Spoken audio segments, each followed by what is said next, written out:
Saanich Gulf Islands. Thank you, Mr. Speaker, and I will recognize the territory from which I speak to today. By the way, I'm at the annual general meeting of Friends of Nature, a wonderful small group in Nova Scotia on the territory of the Mi'kmaq, Maliseet and Passamaquoddy. And I foolishly thought that we would be having an election on the fixed election date when I accepted their invitation.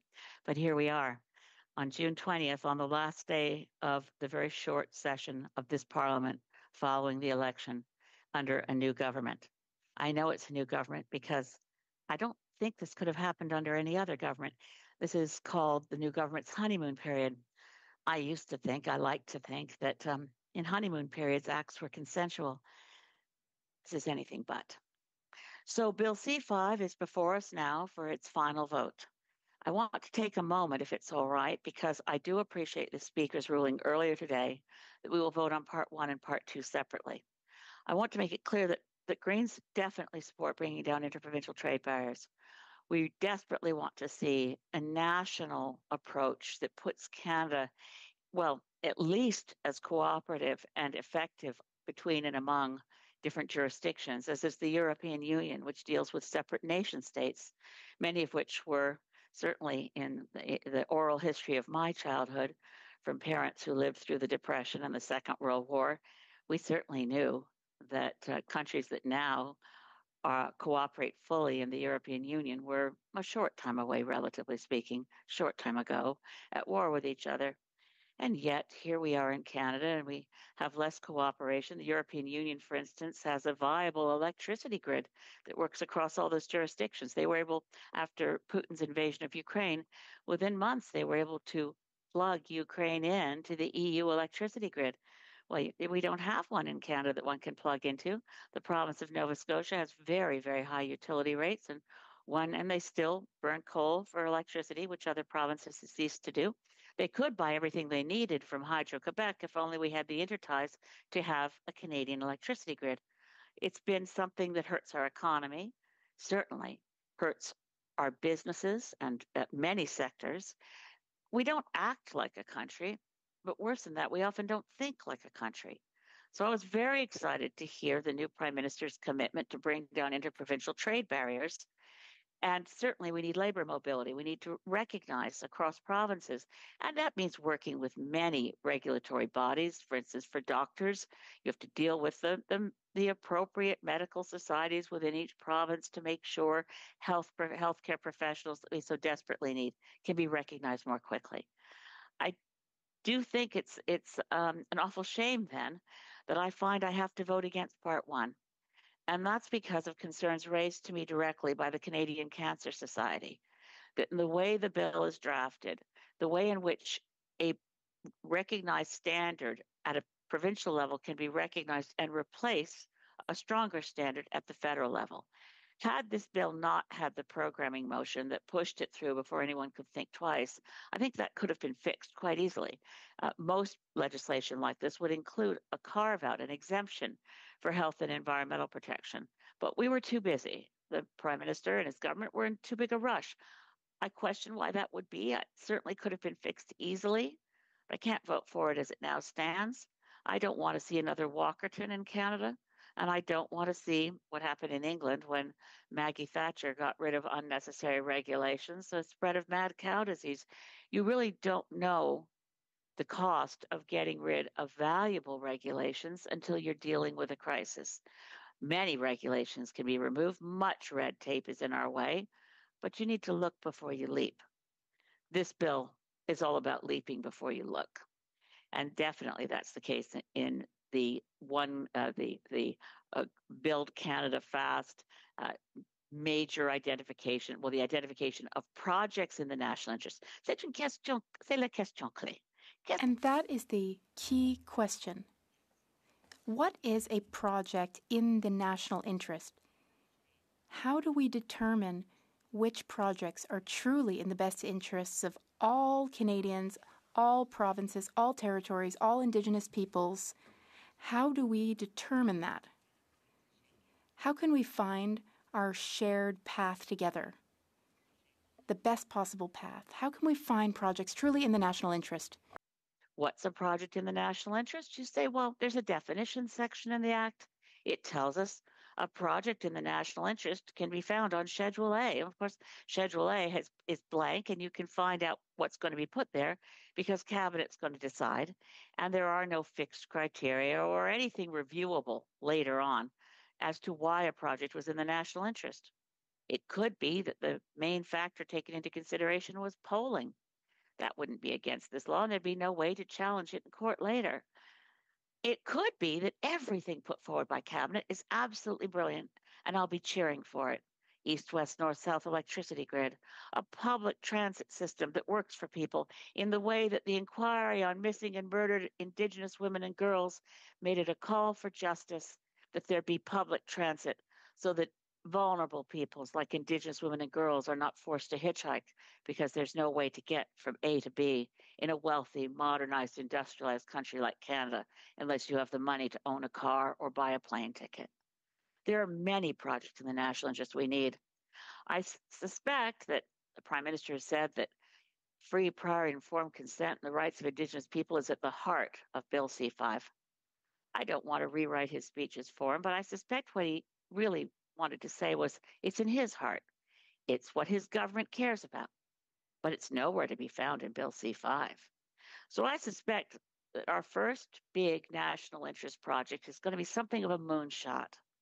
It's going to be building a time machine because you can't get free, prior, and informed consent unless Indigenous peoples, First Nations, Métis, and Inuit are in at the very beginning of a conversation before it gets put on the national interest project list. For that, my friends, we need a time machine to go back in time to do the consultations that won't have happened because the way the legislation is drafted, it can't happen in advance. So I'm all for a time machine, but I don't think it's very practical. I don't think it's likely to happen. I do think, as do many leaders in Indigenous communities, as does Chief Cindy Woodhouse-Napanak in her testimony to the House and the Senate as National Chief of the Assembly of First Nations, as Jody Wilson-Raybould has said, as our former Minister of Justice and someone who really understands right and titles of First Nations in Section 35, that this bill will do violence to the efforts we've made, inadequate as they are towards reconciliation. This bill has sections that are completely unbelievable, like Section 6 that deems that decisions that are going to be made in the future are already going to be in favor of the project proceeding before we've either listed the project or studied it. That's a fascinating provision. The provisions that only Henry VIII had come up with, the kind of powers to a government taking onto itself, are unknown in modern times, and they should have remained so. So I'll be voting against both parts 1 and part 2 with reluctance. I would love to be on board. I want this government to succeed because Canada has to succeed. We must have a successful country that stands up against the arrogance and the threats of the Trump administration. But we do that through economic sovereignty. We don't do it by imitating Trumpian moves like deciding central power needs more power. We don't do it with the bravado of signing statements that are meaningless. Laws in this country should be drafted with precision. Words have meaning when they're in legislation. Words in press releases and promises, well, they're good as far as governments respect the things they've said in elections. But to say you mean something, to say you care about something, it's rather a hollow claim when you produce a bill like Bill C-5. Je suis tellement triste pour moi, c'est une vraie tragédie que les premiers projets de loi de cette nouvelle gouvernement, c'est si dangereux comme celui que nous avons vu dans les derniers quelques jours, quelques semaines. All I can say at this point is that it breaks my heart. I want to be with you, new government.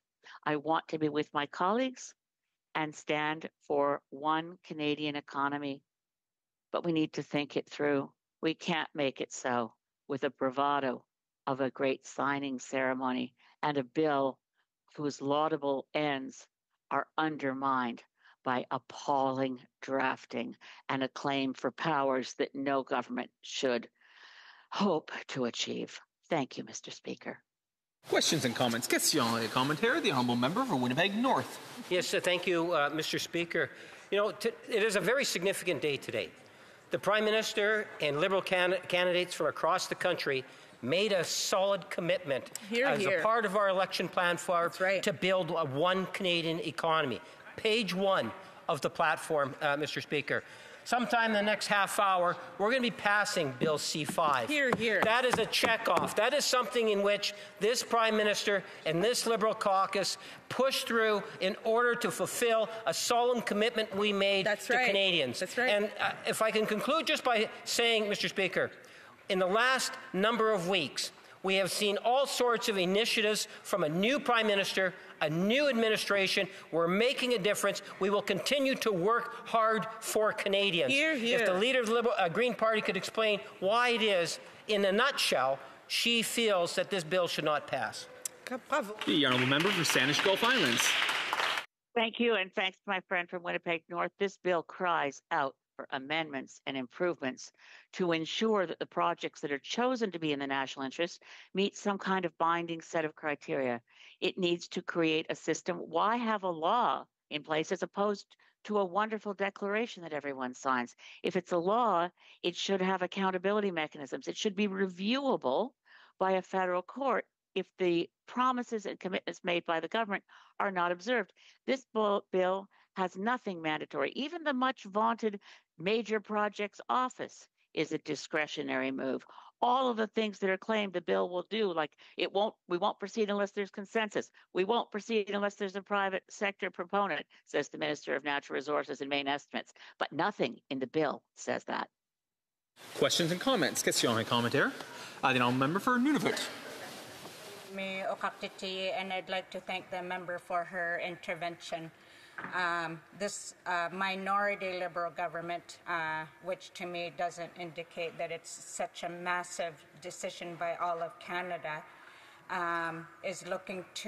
has successfully pushed through legislation that will violate the rights of Indigenous peoples, first of all, by this process in getting C-5 through in such a fast-tracked way, but will continue to do so because of the way that the legislation is crafted. I wonder if the member can share with us what impact will this have on Indigenous children? Will they be part of this great economy that this Liberal and Conservative coalition has led in C-5? The honourable member for Saanich Gulf Islands.